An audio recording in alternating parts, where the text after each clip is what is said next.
before the thunder of male gods shook the heavens, before kings were called divine, before patriarchal religions ruled with fire and law, there were goddesses. They were the creators, the rulers, the destroyers, and the rebirthers of life. They were not side characters. They were not consorts. They were the origin, the womb of the cosmos. In the oldest layers of human myth, it was the goddess who birthed the world, who governed the stars, who shaped the land and stirred the seas. But over time, her voice grew faint. Her temples crumbled, her names were erased or demonized, and slowly humanity forgot. Who was the first goddess ever worshipped? What kind of world did people live in when they bowed not to a god of war, but to a goddess of creation?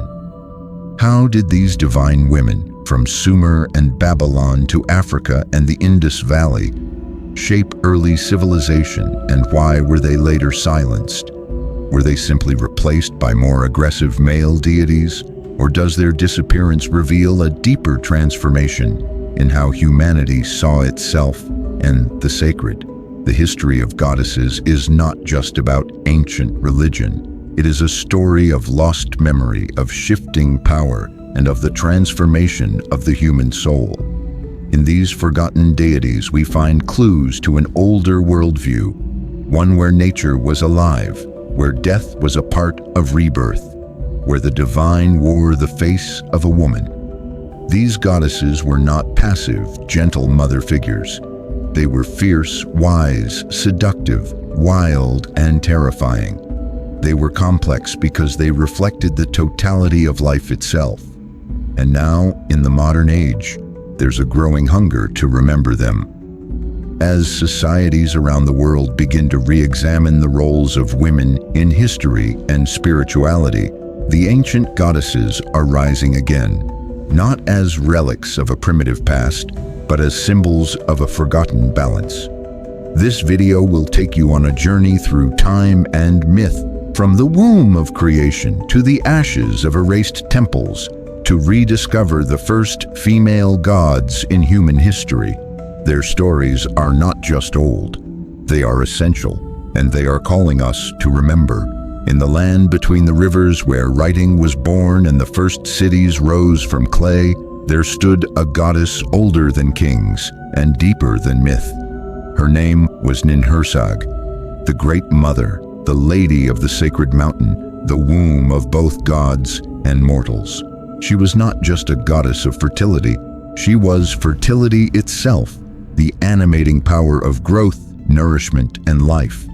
Where she walked, the earth bore fruit. Where she wept, rivers flowed. Where she blessed, kings claimed their thrones. Long before the sky gods thundered with command, it was Ninhursag who cradled creation in her hands and breathed order into the wildness of the world. Ninhursag's name carries the weight of ancient reverence. Nin, meaning lady, and Hursag, meaning sacred mountain. She was both the personification of the earth and the sacred elevation that touched the heavens, a divine axis where sky and soil kissed. Mountains were her temples.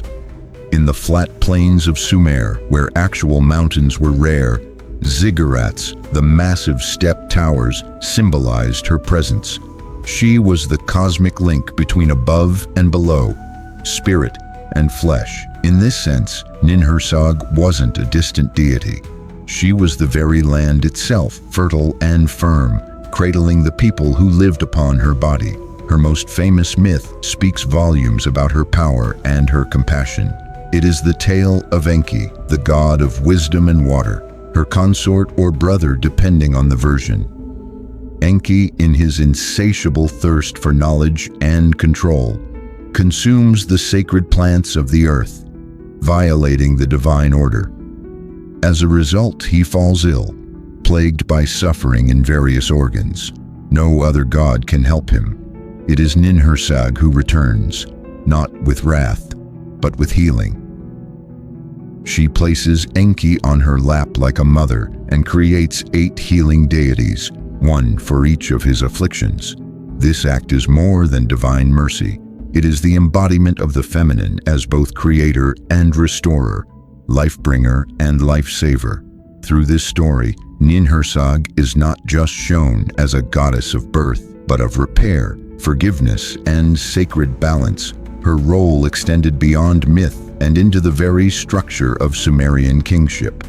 It was believed that kings ruled only by her favor. They did not inherit their power from male gods of war or sky, but from the nurturing authority of the Earth Mother. In rituals of kingship, the symbolic union between the king and the goddess, sometimes reenacted through priestesses, represented the renewal of land, law, and legacy. To defy Ninhursag was to dry the fields, silence the womb, and shatter the cosmic balance. She was life's covenant, written not on tablets but in cycles: rain, birth, blossom, and decay. Unlike the later portrayals of femininity in patriarchal systems, Ninhursag was not defined by submission or gentleness. She was vast, ancient, and absolute. Her femininity was not delicate, it was geological. She did not ask for worship. She demanded it through the undeniable force of life. Even in temples where Enlil or Enki reigned, her presence was invoked in songs and carvings, her symbols etched into the foundation of civilization. As time passed and newer gods ascended, Ninhursag's voice began to fade.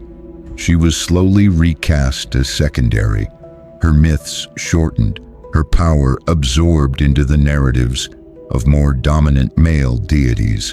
But her essence remained, in the earth, in the rituals, in the architecture of ziggurats reaching for her mountainous form. She was never truly erased, only buried like a seed, waiting today as we uncover the clay tablets of Sumer and read again the earliest myths of creation. Ninhursag rises, not just as a goddess of the past, but as a reminder that the earth is not just ground we walk on. It is mother, memory, and mystery, and she, the first queen of creation, still waits beneath our feet. Before time was time, before sky met earth, before even the gods had names, there was Tiamat. In the mythic imagination of ancient Babylon, she was the primordial mother, the salt sea, the endless expanse of chaos, the womb of all creation. Tiamat was not just a goddess, she was the cosmos itself, both serene and terrifying, nurturing and destructive. Her body was the first ocean, her essence the first breath of possibility, and from her boundless depths, everything began. The Babylonian creation myth, the Enuma Elish, begins not with light, but with water. The mingling of Apsu, the sweet fresh water, and Tiamat, the salty sea, sets the stage for existence. From their union, the first gods are born, generations of divine beings who grow in number and strength. But as the young gods begin to stir, make noise, and assert their own will, Apsu grows restless and plots their destruction. Tiamat at first opposes him. She is the mother, protective and vast, unwilling to destroy her children. But when the younger gods retaliate and kill Apsu, something changes within her. The sea churns, her grief curdles into wrath. Chaos awakens. What follows is one of the most dramatic transformations in mythological history. Tiamat, once the nurturing ocean, becomes a dragon of cosmic fury. She gathers an army of monsters, serpents, scorpion men, and storm beasts, and declares war on her own offspring. Her body, once the source of life, now becomes the battlefield of existence. In this, she is not simply evil. She is the storm that follows betrayal, the rage of creation turned against itself. Her story is not one of villainy, but of mourning, resistance, and inevitable transformation. To counter her, the younger gods call upon Marduk, a god of storms and judgment. He agrees to fight Tiamat, but only if he is granted supreme authority should he succeed.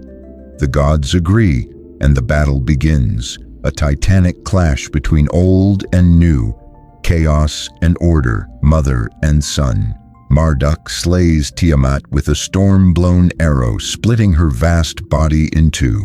From one half, he creates the sky, from the other, the earth. Her eyes become rivers, her ribs form the heavens. Her divine body is dismembered, reordered, and transformed into the very structure of the universe.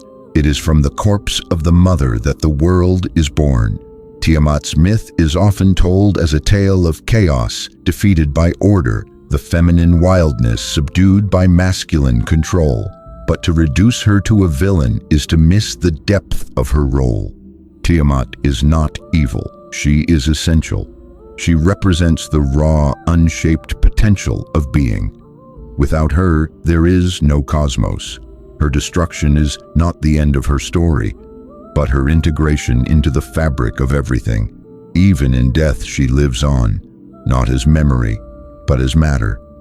The myth of Tiamat echoes in many cultures that followed, in the slaying of sea serpents by storm gods, in the fear of untamed nature, in the battle between feminine chaos and patriarchal structure.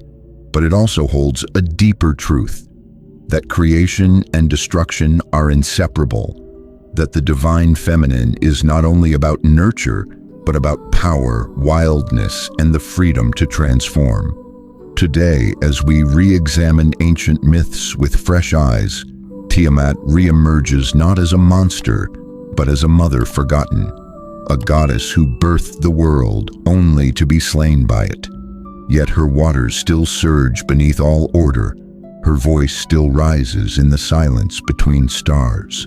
She is the chaos from which all things come, and she waits in myth and in memory for the moment we remember her not with fear, but with awe. In the dusty pages of history and the shadowy margins of scripture, there exists the faint but persistent echo of a goddess once revered beside the very God of Israel.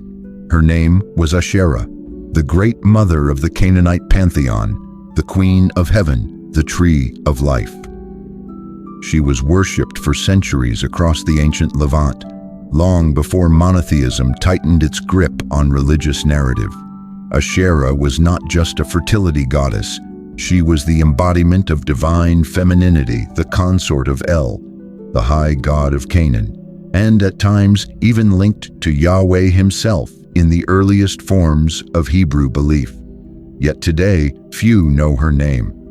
Her memory was not lost, it was erased. In the Canaanite religious system, Asherah was central. She was the life-giver, the nourisher of gods and mortals, the lady who walked among the sacred groves. She was often depicted alongside trees, sometimes as a stylized trunk with branches, other times as a woman holding serpents, flanked by lions. These images symbolized her role as a mediator between heaven and earth, her body itself being a channel for divine vitality. Temples and open-air shrines were built in her honor across Ugarit, Tyre, and early Jerusalem. She wasn't hidden. She was everywhere in offerings, inscriptions, and household altars. Texts from Ugarit, an ancient Canaanite city near modern-day Syria, describe her as the wife of El, the father of the gods. She bears 70 divine sons, including Baal, the storm god, who would rise to prominence in later centuries. Asherah's presence is powerful and political. She is not subservient, but commanding. She intercedes for humanity, nurtures the divine council, and sustains the world's balance. She is the mother of gods, yet fully independent in her agency and power. In this worldview, divinity was not singular or male. It was a balance, a partnership of masculine and feminine forces. But something changed. As Israelite religion evolved from its Canaanite roots, it began moving toward monotheism, a shift that would eventually crystallize into Judaism. This transformation was not smooth. It was political, theological, and deeply controversial. In the earliest Hebrew texts, scattered clues suggest that Asherah was once worshipped alongside Yahweh. Archaeological finds, such as the inscriptions at Khirbet el-Qom and Kuntilat Ajrud, contain phrases like "Blessed be Yahweh and his Asherah," suggesting a divine pair, a heavenly consort. In early temples, wooden poles known as Asherah poles were erected beside altars, sacred symbols of the goddess, often placed under trees or within groves. Yet, as monotheistic ideology grew stronger, the very idea of Yahweh having a consort became dangerous. Prophets like Jeremiah and Hosea condemned the worship of Asherah and the maintenance of her shrines. The Hebrew Bible repeatedly refers to the destruction of Asherah poles and the condemnation of those who burn incense to the Queen of Heaven. Her name, once holy, became heretical. She was scrubbed from texts, reduced to a symbol of apostasy, rewritten as a threat rather than a partner. But erasure is not absence. She remained, whispered in rituals, hidden in homes, remembered by women who lit offerings at dawn. This deliberate forgetting wasn't just about theology, it was about control, of narrative, of power, of gender. Asherah represented a divine femininity that challenged the growing patriarchal structure of organized religion. Her presence made space for the sacred feminine, for female priestesses, for balance. Removing her rewrote not only the heavens, but the earth beneath.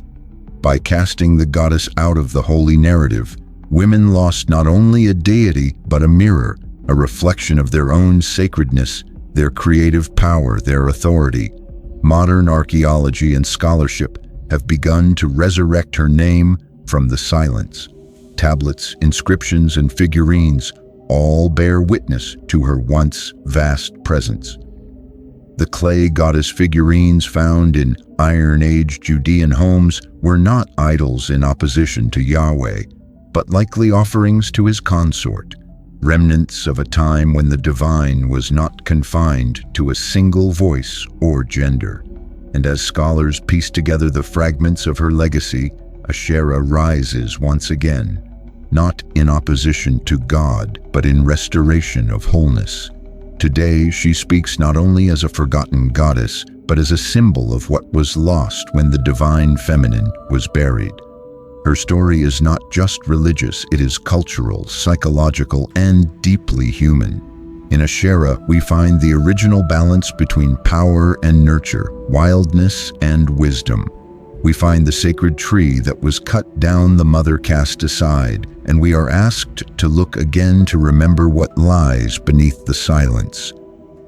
Asherah is not a myth to be dismissed. She is a truth once held sacred, a thread that runs through the earliest expressions of human divinity. And now, after thousands of years, her roots begin to stir again in text, in memory, and in spirit.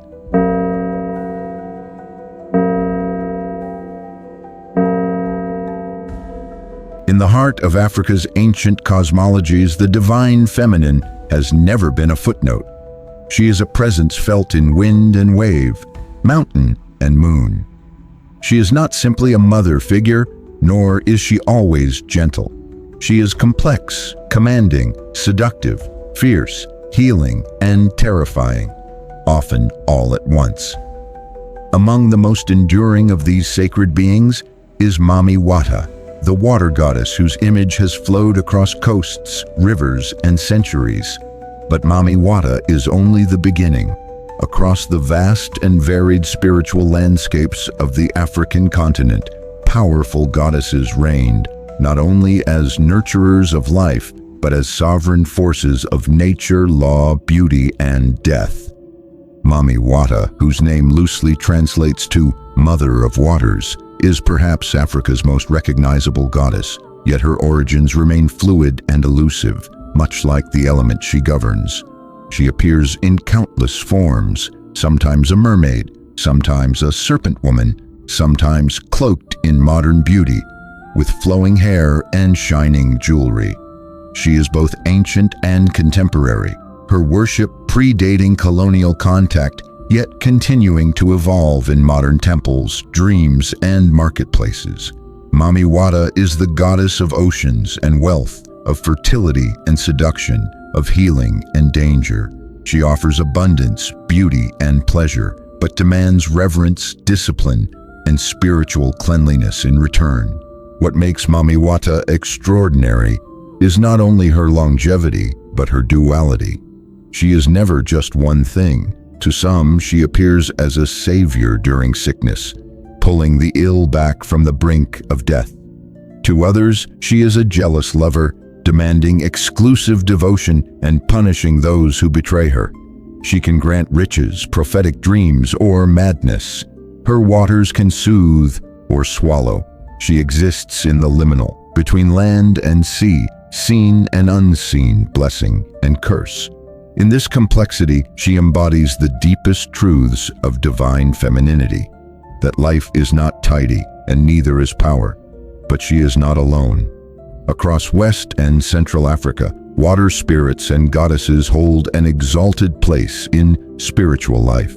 In the Yoruba tradition of Nigeria, the goddess Yemoja reigns over the Ogun River and the oceans beyond. She is the mother of all Orishas, the matron of mothers, the spirit of womb and water. She governs childbirth, protection, and family, yet she is not to be underestimated. Her calm surface can be disturbed when her children are harmed, and then, like the tides, she will rise with uncontainable force. In Haiti, Cuba, and Brazil, where Yoruba spirituality merged with Catholicism under colonial oppression, she re-emerged as Yemaya, a blue-cloaked ocean queen syncretized with the Virgin Mary. Her presence has transcended continents and empires, showing how divine femininity cannot be erased, only transformed. Other African traditions offer their own powerful feminine spirits. In Dahomey, modern-day Benin, the goddess Nana Buluku is considered the original creator, the source of all gods, male and female. She gave birth to the divine twins Mawu and Lisa, moon and sun, female and male, cosmic balance itself. Nana Buluku is not a deity of drama or rituals. She is silent, vast, all-encompassing. Her power lies in her mystery, a divine grandmother of creation whose story is too old and too sacred to be fully spoken. In the Great Lakes region, the Baganda people honored Nabakyala, queen of the spirits, who mediated between the human world and the ancestral realm. She was both wife of the first king and an independent spiritual authority in her own right. In southern Africa, traditions among the Zulu and Xhosa peoples also revere ancestral mothers and river spirits, often unnamed, who dwell in caves, pools, and waterfalls. These spirits are said to call to chosen women, initiating them into healing powers and sacred responsibility. A unifying thread across these cultures is that water, the life source, is almost always feminine. It is the domain of goddesses and spirits who both nurture and test the people who depend on them. Water is not passive in African cosmology. It is sentient, responsive, and sacred. The rivers, oceans, and springs are not just geography. They are breathing beings, and often they are women. To pollute them, to disrespect them, is not just an environmental crime, but a spiritual offense. In these traditions, the feminine divine is inseparable from nature's rhythm, justice, and generosity. Unlike many ancient pantheons where goddesses were eclipsed by rising patriarchal systems, African goddesses never fully disappeared. They adapted, they moved, they entered new lands through diaspora. Even in the Americas, where enslaved Africans were stripped of their names and homelands, goddesses like Mami Wata and Yemoja survived. Hidden in plain sight, disguised in saints, remembered in drumbeats, and reborn in dance. In these stories, the African divine feminine is not a symbol. She is a living presence. She is the sea's shimmer, the dream's whisper, the drum's thunder. She reminds us that to understand divinity, we must move beyond binaries, beyond good and evil, beyond nurturing and wrath, beyond male and female. The goddesses of Africa do not fit into simple categories. They flow like water, powerful, ancient, and utterly alive. Long before the names of gods were etched into stone or chanted in temples, long before priests presided over altars and patriarchs ruled heaven, there existed a more primal, more intimate way of honoring the sacred. It was rooted in soil, shaped by hands, and embodied in the curve of hips, the swell of breasts, the eternal circle of fertility and return. This was the age of the Earth Mother, and her image can still be found in the oldest layers of human civilization, in the quiet ruins of Anatolia and the enigmatic depths of the Indus Valley. In the Neolithic site of Çatalhöyük, nestled in what is now central Turkey, archaeologists unearthed one of the most iconic images of the divine feminine. A corpulent, seated woman flanked by two leopards, her arms resting in command, her belly round with life. She was not a queen or a priestess. She was something older, a symbol of power, creation, and protection. Thousands of years before the first written language, this mother goddess watched over homes and hearths. Her statues were placed inside dwellings, perhaps to bless birth, fertility, crops, or survival itself. She was not distant. She lived among the people, in clay, in fire, in womb and womb-shaped oven. These figurines, often dismissed by early scholars as simple fertility idols, now speak of something far more profound. They reveal a proto-religious worldview, one in which the sacred was seen not in distant skies, but in the body, the land, and the cycles of life. There was no scripture, no hierarchy, no centralized temple, just the deep, instinctive reverence for the feminine force that made life possible and sustained it through every season. The Earth Mother was not just a giver of children, but of all abundance. Food, warmth, safety, transformation.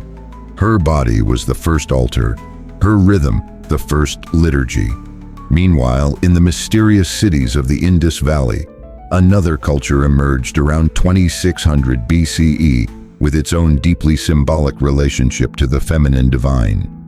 Though we cannot read their script, the archaeological remains suggest a civilization where goddess worship played a central role. Terracotta figurines of women with elaborate jewelry and exaggerated hips and breasts were common, hinting at a pervasive reverence for female power. Some figures wear headdresses shaped like leaves or branches, perhaps invoking tree spirits or harvest deities. Seals and tokens depict women surrounded by animals, suggesting their control over nature and their alignment with the cycles of birth and death. Unlike the rigid hierarchies of later religious systems, the goddess figures of the Indus and Anatolia were part of a matrifocal symbolic order, not necessarily a matriarchy of domination, but a culture that centered the feminine as life's sacred pulse. Power did not have to dominate, it could nourish. Divinity did not need a throne, it could dwell in the soil. These early goddess cultures suggest that humans once lived in harmony with the feminine, not in submission to it, nor in rebellion against it, but in relationship with it. As patriarchal religions rose in the millennia that followed, these Earth Mothers were pushed to the margins. They became background figures, myths, symbols, or were erased entirely. But their images endure. You can still see their gaze in museums, their forms in broken clay, their legacy in the quiet rituals women continue in gardens, kitchens, and births. They whisper not of conquest, but of continuity, of a way of seeing the world where the sacred was cyclical, not vertical, relational, not hierarchical. Today, as the modern world races forward, many are looking back, searching not just for gods of power, but for goddesses of presence. The Earth Mothers of Anatolia and the Indus Valley remind us that the divine was once close. In the bread we bake, the seeds we plant, the bodies we honor, and the stories we pass on through generations. They were not just symbols of fertility, they were expressions of a sacred world, one we are only just beginning to remember. For millennia, the divine feminine reigned. She was the mountain, the sea, the sky. She was the breath before language, the seed before law. She was Ninhursag, shaping kings from clay, Tiamat birthing the cosmos from the chaos of her salt womb, Asherah whispering beside the altar of a jealous god, and Mami Wata slipping between waves with beauty and fire. She ruled not through conquest, but through creation. Her power wasn't in thunder, but in rhythm. The rising of the moon, the turning of the seasons, the bleeding of life into life again. And yet she was buried. With the rise of patriarchal empires and monotheistic dogmas, her temples were torn down, her names were blotted out, her images recast as sin or superstition. She became a cautionary tale, a myth gone mad, a relic of a primitive past. But clay remembers what Scripture forgets. The earth keeps her secrets, and the ruins still speak. Today, in an age of deep forgetting and deep longing, the divine feminine rises again, not as an enemy to the divine masculine, but as its missing half. She is being rediscovered in ancient texts, in broken idols, in chants passed through grandmothers' tongues, in the quiet rituals that survived even when the gods were silenced. Scholars uncover her name, artists paint her face, seekers hear her footsteps in dreams. Her return is not a new trend, it is a remembrance. This is not just about goddesses, it's about balance. It's about reclaiming what was stolen, not only from temples, but from consciousness. It's about honoring power that creates rather than destroys, that nourishes rather than conquers, that feels no need to dominate to prove its strength. In the stories of the first female gods, we don't just find mythology. We find a mirror. They show us the possibilities of a world where the sacred is not severed from the soil, where the body is not a burden, and where women's voices are not peripheral to power, but central to it. To remember them is not just an act of history, it's an act of healing. When we call their names, Ninhursag, Tiamat, Asherah, Mami Wata, Yamoja, Nanabuluku, we aren't just calling back lost deities. We are calling back a lost way of being. We are invoking a time when divinity flowed through rivers and wombs, through dreams and dusk, when the gods looked like mothers, daughters, lovers, warriors, and when they didn't need to justify their place in the cosmos. So now, as we close this journey, ask yourself, what happens when the divine feminine is no longer forgotten? What new world could emerge when we tell these stories again? Not as myths of the past, but as voices of the present. If this video awakened something in you, a memory, a mystery, a stirring you can't quite name, then subscribe to the channel, like this video, and share it with someone who still believes in magic. Because the goddesses are not gone, they are rising, and their stories are not over. In fact, they've only just begun.